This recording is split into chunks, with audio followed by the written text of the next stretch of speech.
Hi, in today's tutorial, I'm going to show you how to record your screen on the Windows 11. So, of course, if you have the Windows 10, I'd like to go and download the Windows 11 simply through your settings. Of course, you must have been already received that message of if you want to download the Windows 11 for free. So, of course, if it's free if you have Windows 10.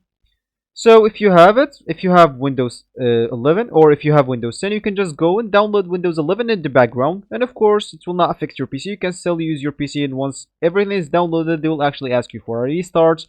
So you will have the Windows 11. And once you have it, you would like to record your screen as we said. So of course, there's two options to do that. The first option is if you want to use a third app party, as I'm doing right now.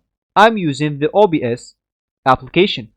As you can see, that's actually lets me record the screen with the sound if I want. And of course, there is the option of just using the Windows 11. So how can you do that? You can simply click at Windows and Alt and click at R, and that start or stop the recording.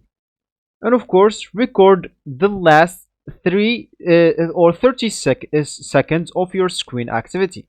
And of course, if you want to stop the recording, you can simply do the same. Click at Windows, Alt, and R, and that should stop the recording. And of course, you will find it on the folder of your videos. So once you open your folders or your files, you can just go here to videos. And of course, if you didn't find it here, you can just go here and type videos and click at the enter button, and as you can see, that should open this folder for you, and then click at captures and you will normally find it here.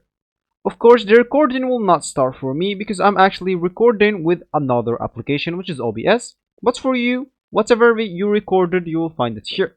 So this will be actually for this tutorial. I hope you like it. Thank you guys for watching and goodbye.